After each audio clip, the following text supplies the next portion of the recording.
अब बात कर लेते हैं दिल्ली के कथित तौर पर आबकारी नीति में सबसे बड़े घोटाले की। बताया गया कि सीबीआई की जांच और ईडी की एंट्री, लंबी गिरफ्तारियां और महीनों की जेल और सियासी तूफान।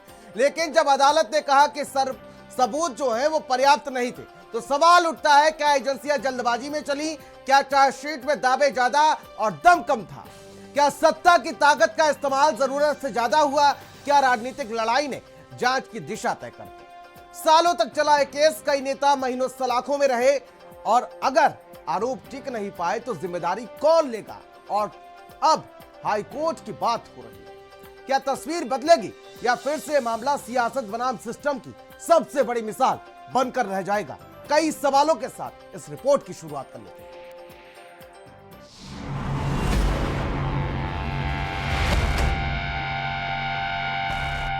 दिल्ली की बहुचर्चित 2022-23 की शराब नीति, जिसे शराब घोटाला कहा गया, जिस पर सीबीआई ने केस दर्ज किया, ईडी ने मनी लॉन्ड्रिंग जोड़ी और आम आदमी पार्टी के कई बड़े नेता जेल गए और अंत में बरी कर दिया गया।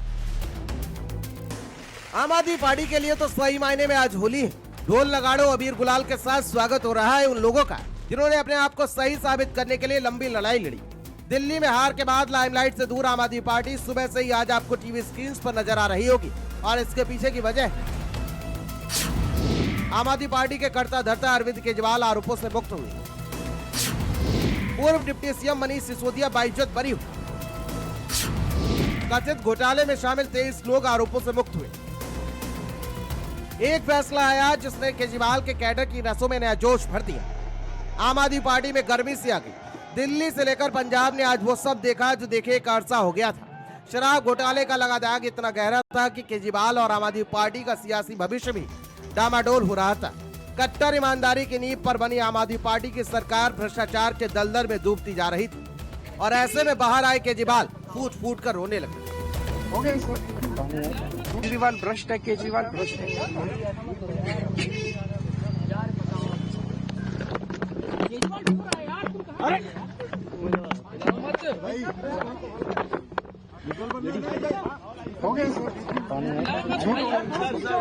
संभालिए सर, अपने आप संभालिए, हिम्मत सर, पीछे लाओ मत भाई, पानी दो, पानी। केजरीवाल भ्रष्ट नहीं है। केजरीवाल के आंसू बहुत कुछ कह गए। ये आंसू उस दर्द के हैं जो केजरीवाल को बिना आरोप के जेल में दिया गया। ये आंसू हर उस चीख के हैं जो जेल की दीवारों ने कई बार सुना होगा, लेकिन अदालत ने नहीं सुना। धराशायी हो चुके पॉलिटिकल करियर पर माना जाए तो एक लाइफलाइन है। उन्होंने आरोप लगाया कि प्रधानमंत्री नरेंद्र मोदी और गृह मंत्री अमित शाह ने मिलकर आजाद भारत के सबसे बड़े राजनीतिक षड्यंत्र को रचा ताकि आम आदमी पार्टी को खत्म किया जा सके। मोदी जी ने और अमित शाह जी ने मिल के आजाद भारत का सबसे बड़ा राजनीतिक षड्यंत्र रचा। आम आदमी पार्टी को खत्म करने के लिए आम आदमी पार्टी के सबसे बड़े 5 नेताओं को जेल में डाल दिया गया। यहां तक कि सिटिंग चीफ मिनिस्टर, जो आज तक भारत के इतिहास में कभी नहीं हुआ, सिटिंग चीफ मिनिस्टर को उसके घर से घसीटकर जेल में डाला गया और 6 महीने तक जेल में रखा गया। चलिए आपको अदालत का फैसला भी बता देते हैं। सीबीआई की ओर से मामला दायर किया गया था। अदालत ने जांच में खामियों पर कड़ी टिप्पणी की। खामियों के लिए सीबीआई को कड़ी फटकार लगाई। अदालत ने कहा कि चार्जशीट में भ्रामक दावे किए गए। कोर्ट ने साफ कर दिया कि केवल बिना ठोस और पर्याप्त सबूत के लगाए गए आरोपों पर विश्वास नहीं किया जा सकता। तो वहीं जेल जाने वाले नेता सिर्फ अकेले केजरीवाल नहीं, कई नेताओं के नाम इस फहरिस्त में हैं, जिनके ऊपर सरकार और संगठन की बड़ी जिम्मेदारी रही, जिसमें अरविंद केजरीवाल को 177 दिनों तक जेल में रहना पड़ा, मनीष सिसोदिया को 510 दिन तक जेल में रहना पड़ा, के कविता को 150 दिनों तक जेल में रहना पड़ा।